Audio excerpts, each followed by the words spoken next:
नमस्कार दोस्तों, क्विकलिट insight channel में आपका स्वागत है। मैं विकास। उम्मीद करता हूं आप सभी लोग स्वस्थ, मस्त और अपने परिवार के साथ व्यस्त होंगे।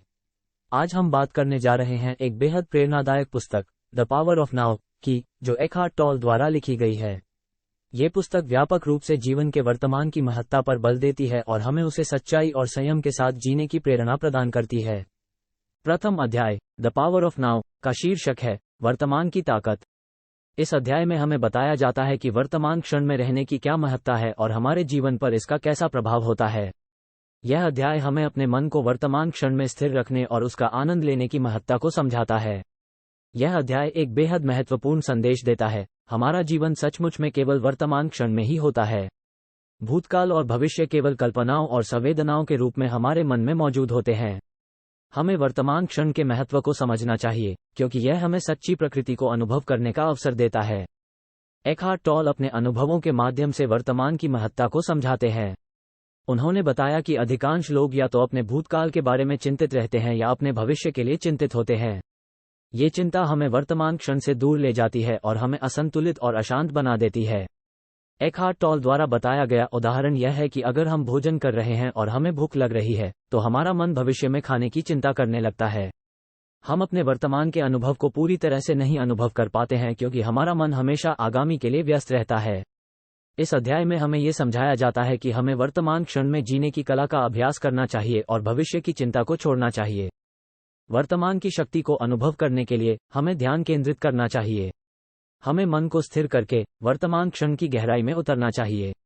यहाँ ध्यान के अभ्यास की महत्ता को समझाया जाता है, जिससे हम अपने मन को वर्तमान के साथ संगठित और संयमित कर सकते हैं। ध्यानपूर्ण जीवन वर्तमान की गहराई में आनंद का अनुभव करने का मार्ग प्रदान करता है। इस प्रकार वर्तमान की ताकत अध्याय हमें वर्तमान क्षण के महत्व को समझाता है और हमें ध्यान में अपने मन को स्थिर रखने की कला सिखाता है। ये हमारे जीवन में शांति, प्रकाश और पूर्णता लाने के लिए एक महत्वपूर्ण उपाय है। हमें अपने मन को वर्तमान क्षण में स्थिर रखकर जीवन का आनंद और प्रकाश प्राप्त करना चाहिए। इसलिए हमें वर्तमान की महत्ता को समझना और वर्तमान क्षण में जीने का अभ्यास करना चाहिए।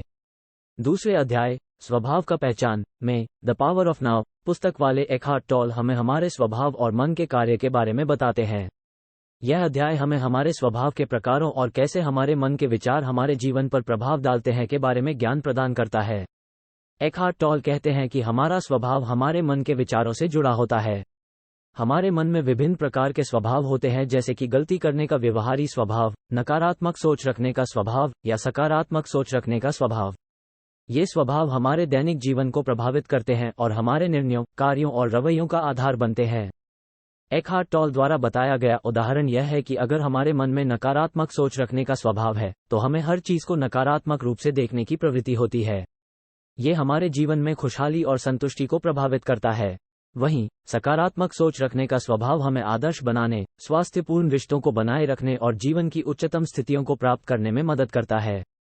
इस अध्याय में हमें यह समझाया जाता है कि हमारे स्वभाव को पहचानने, स्वयं की चेतना को बढ़ाने और सकारात्मक सोच के माध्यम से अपने मन को सुधारने की आवश्यकता होती है।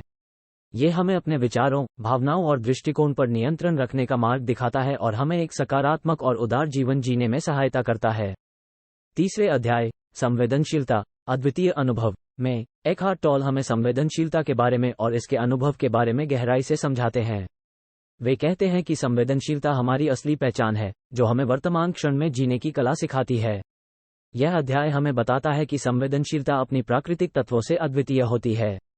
ये हमारी आत्मा का उदय है, जो हमारे जीवन को स्पष्ट, सामरिक और प्रकाशमय बनाता है। ये हमें सच्ची खुशी, शांति, प्रेम और स्वानुभव का अनुभव कराती है। अध्याय के इस भाग में एकहार्ट टॉल हमें संवेदनशीलता को अपनाने के लिए एकांत, चुपचापी और ध्यान में रहने की महत्वपूर्णता को समझाते हैं। वे कहते हैं कि ध्यान और एकांत के माध्यम से हम संवेदनशीलता को स्थिर कर सकते हैं और वर्तमान क्षण में खोए जाने की वजह से हमारी आत्मा को पहचान सकते हैं। संवेदनशीलता का अभ्यास करने से हम अपने मन के चंचलता को रोक सकते हैं और उसे स्थिरता और शांति की ओर ले जा सकते हैं। हम अपनी संवेदनशीलता को विकसित करके और उसे अपने जीवन का एक महत्वपूर्ण अंग बनाकर उच्चतम स्थितियों की प्राप्ति कर सकते हैं। इस अध्याय के माध्यम से हमें यह समझाया जाता है कि संवेदनशीलता हमारी असली शक्ति है, जो हमें स्वयं को जागृत करने और संदेह, चिंता और भय से परे जीने में मदद करती है। ये हमें प्रशांति, सुख और प्रेम की स्थिति में ले जाती है और हमें अपनी असली शक्ति को पहचानने और उसे सक्रिय रूप से जीने की क्षमता प्रदान करती है। चौथे अध्याय, मन का अधिपति, विचारों की शक्ति में द पावर ऑफ नाउ पुस्तक के लेखक एकहार्ट टॉल हमें मन की महत्ता और उसके विचारों की शक्ति के बारे में अवगत कराते हैं। यह अध्याय हमें मन की समझ, नियंत्रण और उसके साथ निपटने की कला को सिखाता है। एकहार्ट टॉल कहते हैं कि मन एक शक्तिशाली और सतत विचारों का निर्माता है। हमारे मन के विचार हमारी दृष्टि, भावनाएं, विचार शक्ति और कार्यों को प्रभावित करते हैं।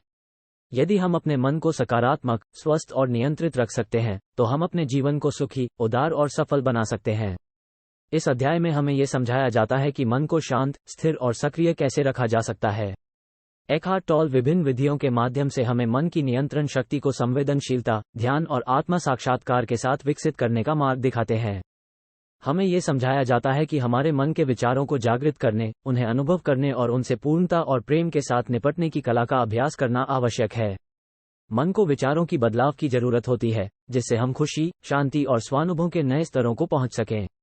इस अध्याय के माध्यम से हमें यह समझाया जाता है कि मन हमारी शक्ति का स्रोत है और हमें अपने मन को संवेदनशीलता, ध्यान और आत्म साक्षात्कार के माध्यम से प्रशांत, सक्रिय और उच्चतम स्थितियों का सामर्थ्य प्रदान करना चाहिए।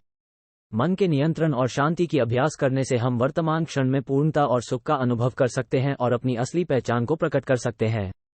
ये ऑडियो बुक पूरा सुनने के लिए आप सभी का धन्यवाद। मैं ऊपर वाले से कामना करता हूं कि आप और आपका परिवार स्वस्थ और खुशहाल रहे। मिलते हैं अगले बुक में एक और ऑडियो बुक समरी के साथ। तब तक के लिए नमस्कार। और हाँ, आप अपने चैनल को सब्सक्राइब, लाइक करना न भूले। जय हिंद, जय भारत।